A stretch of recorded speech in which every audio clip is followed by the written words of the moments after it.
Welcome to Suman TV. B12 deficiency మనం చాలా మందిలో చూస్తూ ఉన్నాము. అయితే ఈ B12 డెఫిషియన్సీ వచ్చిందని మనకి ఎలాంటి లక్షణాల ద్వారా తెలుసుకోవచ్చు, ఇక అసలు ఈ సమస్య అనేది ఎందుకు వస్తుంది, ఇక దీన్ని మనము ఈ డెఫిషియన్సీని న్యాచురల్ వేస్లో మనం తగ్గించుకోవడం ఎలాగా, వివరాలు తెలుసుకుందాం. ఈరోజు మనతో పాటు ఉన్నారు ప్రముఖ న్యాచురోపతి వైద్యులు డాక్టర్ జ్యోత్స్న పులిపాటి గారు.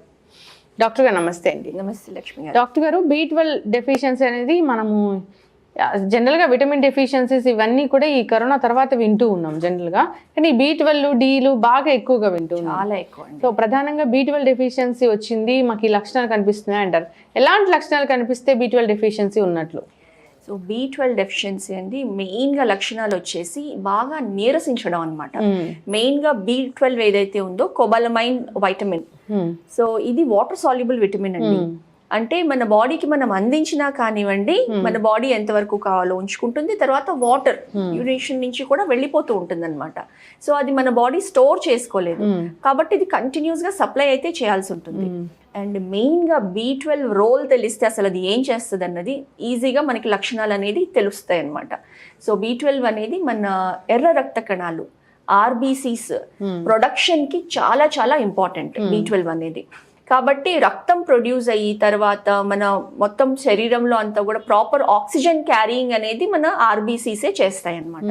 సో ఎప్పుడైతే B12 డెఫిషియన్సీ ఉంటుందో మనకి ఆక్సిజన్ అనేది అందకుండా ఉంటుంది, అసలు ఎనర్జీ అనేది లేకుండా ఉంటుంది, చాలా నీరసం, ఎప్పుడు పడుకోవాలనిపిస్తూ ఉంటుంది, ఏమీ చేయబుద్ధి కాదు, బ్రెయిన్ ఫాగింగ్, బ్రెయిన్కి కూడా సరిగా ఆక్సిజన్ అందదు, చాలా కన్ఫ్యూజ్డ్ స్టేట్లో ఉంటాము, బ్రెయిన్ ఫాగింగ్ అంటాం అనమాట. క్లియర్గా డెసిషన్ మేకింగ్ ఉండదు, ఏదో తెలియని నలత అనేది ఒకటి ఎక్స్పీరియన్స్ చేస్తూ ఉంటాము. అంతేకాకుండా B12 విటమిన్ అనేది మన నర్వస్ సిస్టంలో ప్రతి నర్వ్ పైన ఒక షీత్ ఉంటుందండి, దాన్ని మైలిన్ షీత్ అంటాం అనమాట, ఏదైతే ప్రొటెక్ట్ చేస్తుందో నరాన్ని. సో ఈ మైలిన్ షీత్ ప్రొడక్షన్ కి కూడా B12 అనేది చాలా ఇంపార్టెంట్. సో ఎప్పుడైతే B12 డెఫిషియన్సీ ఉంటుందో మనకి న్యూరలాజికల్ ప్రాబ్లమ్స్ లైక్ ముఖ్యంగా తిమ్మిర్లు వస్తాయండి.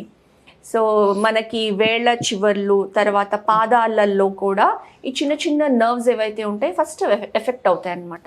So pins and needle sensation, తిమ్మిర్లు రావడము, ఏదో చీమలు పాకినట్లు ఉండడము, తర్వాత కొంచెం దురదగా మంటగా ఉండడం, ఇట్లాంటి సెన్సేషన్స్ మనకి తెలుస్తూ ఉంటుంది అనమాట. సో ముఖ్యంగా ఈ రెండు.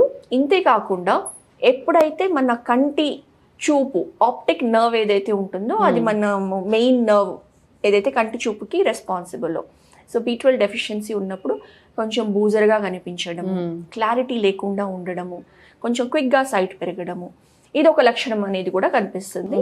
అండ్ అంతేకాకుండా తెలియని నొప్పులు శరీరంలో ఎక్కడంటే అక్కడ నొప్పులు అనేది తెలుస్తూ ఉంటుంది అనమాట.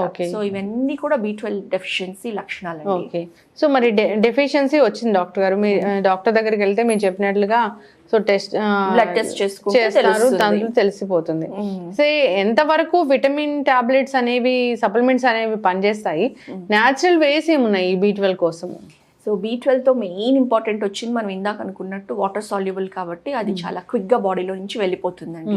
కాకపోతే ఇంకా చాలా ఇంపార్టెంట్ థింగ్, B12 మనకి జస్ట్ మైక్రోగ్రామ్స్, ఒక 15 to 20 మైక్రోగ్రామ్స్ డైలీ అందించినా కానివ్వండి మన శరీరానికి సరిపోతుంది. ఓకే.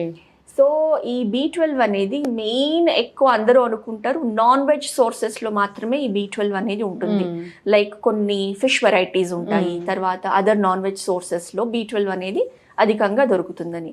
కానీ ఒక గుడ్ న్యూస్ ఏంటి అని అంటే వెజిటేరియన్ సోర్సెస్లో కూడా B12 అనేది చాలా బాగా లభిస్తుంది. సో అందులో ముఖ్యంగా చెప్పుకోవాలి అని అంటే ఫస్ట్ అండ్ ఫార్మోస్ట్ అండి మన పులిసిన ఫుడ్, ఫర్మెంటెడ్ ఫుడ్స్ అన్నమాట. సో మనం ఫర్మెంటెడ్ ఫుడ్స్ అని అంటే కనుక ఫస్ట్ వచ్చేది మజ్జిగ, పెరుగు.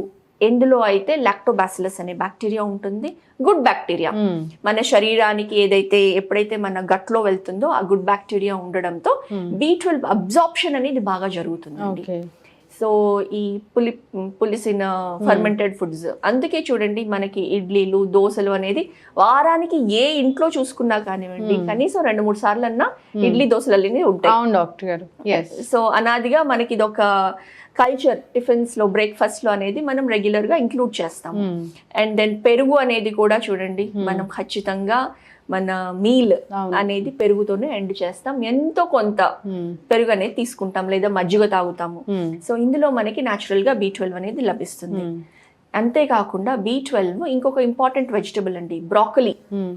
మనకి ఏదైతే బ్రాకలీ కాలీఫ్లవర్ లాగానే ఉంటుంది కదా, ఈ మధ్య మనకి బ్రాకలీ చాలా బాగా లభిస్తుంది సూపర్ మార్కెట్స్ లో అంతా. అందులో కూడా B12 బాగా ఉంటుంది అనమాట. సో ఇదే కాకుండా సోయా బీన్స్, సోయా చిక్కుడు గింజలు, అందులో కూడా B12 బాగా లభిస్తుందండి. సో సోయా చిక్కుడు గింజలు, కాకపోతే ఏంటంటే ఆ గింజలని కనీసం మనం ఒక 72 hours నానబెట్టాలి. నానబెట్టుకోగలిగితే అందులో నుంచి సోయా మిల్క్ తీసుకోవచ్చు. ఆ మిల్క్ లో నుంచి పనీర్ చేయొచ్చు, టోఫు అంటాం మనము. సో పిల్లలు కూడా ఇష్టంగా తీసుకుంటారు. సో లేదా చిక్కుడు గింజల్ని నానబెట్టుకొని కర్రీ చేసుకొని తినచ్చు. ఇలా మనం సోయాని కూడా ఇంక్లూడ్ చేసుకున్నాం అనుకోండి, B12 అనేది బాగా లభిస్తుంది మనకి. ఖచ్చితంగా డాక్టర్ గారు. పొట్టు తీయని ధాన్యాలు అంటారు కదా, దాంట్లో కూడా ఉంటుందని చెప్తూ ఉంటారు. అవునండి, మెయిన్ మన రైస్ లో కూడా అంటే B కాంప్లెక్స్ అధికంగా ఉంటుంది. మన రైస్, అన్నం, గంజి అందులో కూడా ఎక్కువ ఉంటుంది. ప్లస్ పొట్టు తీయని ధాన్యాలు, ఆ పొట్టు కిందనే కరెక్ట్ గా B కాంప్లెక్స్ విటమిన్స్ అనేది ఎక్కువగా ఉంటాయి. సో వాటిల్లో కూడా B12 అనేది అధికంగా లభిస్తుందండి. ఖచ్చితంగా డాక్టర్ గారు. సో ఎవరైతే డెఫిషియన్సీతో బాధపడుతున్నారో, లేదా జనరల్గా అందరికీ డెఫిషియన్సీ అనేది వస్తూనే ఉంటుంది, అంటే మనం తినే పదార్థాల్లో ఇలాంటివన్నీ ఇంక్లూడ్ చెయ్యము, ఏదో జంక్ ఫుడ్స్ ఇలాంటివి తీసుకుంటాము. సో అది అయిపోతుంది, లైఫ్ స్టైల్ అనేది అలా మారిపోయింది. కాబట్టి సో ఇలాంటి హెల్తీ ఫుడ్ హ్యాబిట్స్ ఉండాలని కోరుకున్నాము. సో లక్షణాలు కనిపిస్తున్నాయి, నీరసంగా ఉంది, సో కళ్ళు మసకబారుతూ ఉన్నాయి, చేతన అవ్వట్లేదు, ఇలాంటి లక్షణాలు కనిపించినప్పుడు ఒకసారి టెస్ట్ చేయించుకుంటే మంచిది. సో అంతేకాకుండా నాన్ వెజ్ ఇలాంటివి నాన్ వెజ్ తీసుకునే వాళ్ళు నాన్ వెజ్ని ఇంక్లూడ్ చేసుకోవడము, ఫిష్ని ఇంక్లూడ్ చేసుకోవడము, లేదంటే మీరు చెప్పినట్లుగా వెజ్ వాళ్ళు సోయా బీన్స్ ఇలాంటివి తీసుకోవడం, మీరు చెప్పిన పదార్థాలు తీసుకొని దీన్ని న్యాచురల్ వేస్లో పొందాలని కోరుకున్నాము. చాలా చక్కటి ఇన్ఫర్మేషన్ డాక్టర్ గారు, ధన్యవాదాలు. నమస్తే అండి.